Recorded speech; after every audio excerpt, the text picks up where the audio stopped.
শুরু করে। আসসালামু আলাইকুম ওয়া রাহমাতুল্লাহি ওয়া বারাকাতুহু। Good morning. সে কি গো রফিকদা, আমি তোমাকে সালাম দিলাম আর তুমি সালামে উত্তর দিলে না যে? এই শোন, বেশি জ্ঞান দিস না, আমি একটু ব্যস্ত আছি। আচ্ছা, সেসব বাদ দাও। তা তুমি এই শুক্রবার বেলা 11টার সময় কোথায় যাচ্ছ? আরে এই তো একটু বিডিও অফিস যাবো, তারপরে পার্টি অফিস যাবো, তারপরে বাড়ি ফিরবো। সে কি গো রফিকদা, আর শুক্রবার তুমি নামাজ পড়তে যাবে না? এই শোন, তোকে একবার বললাম না যে বেশি জ্ঞান দিস না, আমাকে এরপর আর কোনোদিন নামাজ পড়তে যাওয়ার কথা বলবি না, কথাটা যেন তোর মনে থাকে। সে কি গো রফিকদা, আমাদের হুজুর বলেছে যে ব্যক্তি পরপর 3 সপ্তাহ জোয়ার নামাজ পড়বে না সে তো মুনাফিকের অন্তর্ভুক্ত হবে, আর এমনকি মুসলমানদের খাতা থেকেও তার নাম কাটা পর্যন্ত হতে পারে। আর তুমি আমাকে এমন বলছো কেন? দেখ স্বামী, ওসব হুজুর টুজুরের কথা আমার সাথে বলবি না। সে কি গো রফিকদা, এই তো সেই দিন হুজুরের খুব প্রশংসা করছিলে, আজ আবার কি হলো? হুজুরের নাম শুনেই তোমার গায়ে এত জ্বালা ধরছে কেন? শোন স্বামী, কে কেমন আমার বোঝা হয়ে গেছে, আর কে কই চিনতেও বাকি নেই, সুতরাং আমাকে আমার মতো চলতে দে। তোমার কথাগুলো শুনে আমার স্বপ্ন দেখার মতো মনে হচ্ছে। তুমি কি একটু খুলে বলবে তোমার এত রাগ হওয়ার কারণটা কি? এই আর হুজুরের কথা বলিস না। আ- আগে বলো তো, তবে বুঝবো। তবে শোন, আমাকে একদিন অনেক কথা বলে মসজিদে নিয়ে গেল, আমি তো কিছুতেই যাব না, আর হুজুরও শুনবে না, আমাকে বারবার বলে মসজিদে নিয়ে গেল। সে তো ভালো কথা। আরে আগে শোন তো আমার পুরো কথা। আমাকে মসজিদে ডেকে নিয়ে গিয়ে মসজিদ ভর্তি লোকের সামনে কি অপমানটাই না করলো, তা সে তোকে বলে বোঝানোর মতো না।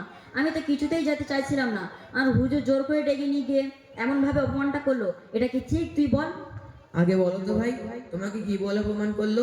বলো তো একটু শুনি। আর তোমাকে অপমান করলো এটা বুঝলে কি করে? আমাকে নয়তো কাকে বলেছে? হুজুর বলেছে মদ খাওয়া, সুদ খাওয়া, ঘুষ খাওয়া, মিথ্যা কথা বলা ইত্যাদি সব শয়তানের কাজ। তাহলে আমি কি শয়তান? কথাগুলো কাকে বলেছে আমি বুঝি না নাকি? আচ্ছা ভাই, হুজুরের সাথে কি তোমার কোনো রাগারাগি আছে? না তো, কখনোই না। তাহলে বুঝলে কি করে? আর তুমি তো জানো যে এগুলো কোরআন ও হাদিসের কথা। এই কথাগুলো শুনে আমার মনে হচ্ছে তোমার পেছনে বড় কোনো শয়তান লেগেছে। আমি তোমাকে কতবার বলেছি যে তুমি ওই সমস্ত খারাপ মানুষের সাথে আর মিশবে না। তুমি তো আমার কোনো কথাই শোনো না। দাঁড়াও, আমি তোমার ব্যবস্থা করছি। এই তুই আমার কি অবস্থা করবি রে? তুমি যে কথাগুলো বলেছো আর সব মনে আছে তো? আমি সব আব্বুর সাথে বলছি। শোন, তুই এই কথাগুলো আব্বুর সাথে বলিস না, আমি তোর কাছে অনুরোধ করছি। না ভাই, আমি তোমার কোনো কথাই শুনবো না। এই কয়দিন ধরে দেখছি মক্তবের কথা, জামাতের কথা, মসজিদের কথা শুনলেই তোমার গায়ে গা হচ্ছে।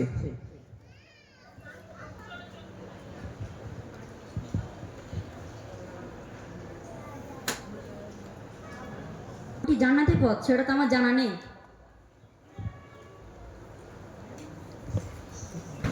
বলিস না। দেখ, আমার মাথায় কোনো কথা ঠিক মতো ঢুকছে না, তুই আমাকে একটা ভালো পরামর্শ দে, আমি কি করব? শোনো ভাই, আল্লাহ তাআলা কোরআনের মধ্যে বলেছে যে তোমরা শয়তানি অনুসরণ করো না। আর তুমি তো শয়তানি অনুসরণ করছো, তাই তোমাকে জাহান্নামে যেতে হবে। কোনটি জাহান্নামের পথ আর কোনটি জান্নাতের পথ সেটা তো আমার জানা নেই। সেটা জানার জন্যই তো সংগ্রামপুর দিনিয়াত আনুর মুআজ্জম মক্তবের ব্যবস্থা।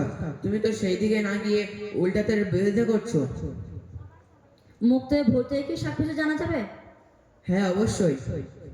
তবে তুই তো এতদিন ধরে মুক্ত হয়ে যাচ্ছিস, কি কে শিখেছিস দেখি? বলো কি জানতে চাও? আচ্ছা বলতো, বাহনে চড়ার দোয়া কি? বাউন্ন চাওয়ার দোয়া হলো সুবহানাল্লাযী সাখখার লানা হাযা ওয়া মা কুন্না লাহু মুকরিনিন ওয়া ইন্না ইলা রাব্বিনা লামুনকালিবুন। আচ্ছা বলতো, মসজিদে প্রবেশের দোয়া কি? মসজিদে প্রবেশের দোয়া হলো আল্লাহুম্মা ইফতাহ লি আবওয়াব রাহমাতিক। আচ্ছা বেশ, এগুলো তো সোজা। বলতো আজানের সময়ের দোয়া কি? আজানের সময় দোয়া হলো আশহাদু আল্লা ইলাহা ইল্লাল্লাহু ওয়াহদাহু লা শারীকা লাহু ওয়া আন্না মুহাম্মাদান আবদুহু ওয়া রাসূলুহু রাদিতু বিল্লাহি রাব্বা ওয়া বিমুহাম্মাদিন রাসূলা ওয়া বিল ইসলামি দীনা। আচ্ছা বলতো, ঘুম থেকে জেগে ওঠার দোয়া কি? ঘুম থেকে জেগে ওঠার দোয়া হলো আলহামদুলিল্লাহিল্লাযী আহইয়ানা বা'দামা আমাতানা ওয়া ইলাইহিন নুশুর। আর কিছু জানতে চাও? আচ্ছা বলতো, বাথরুমে প্রবেশের দোয়া কি?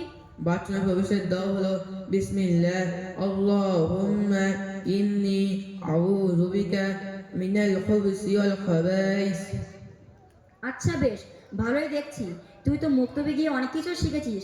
ঠিক আছে, আমিও কাল থেকে তোর সাথে মুক্তবে যাব ইনশাল্লাহ। আসসালামু আলাইকুম রহমতুল্লাহি ওয়া বারাকাতুহু। ওয়ালাইকুম আসসালাম ওয়া রাহমাতুল্লাহি ওয়া বারাকাতুহু।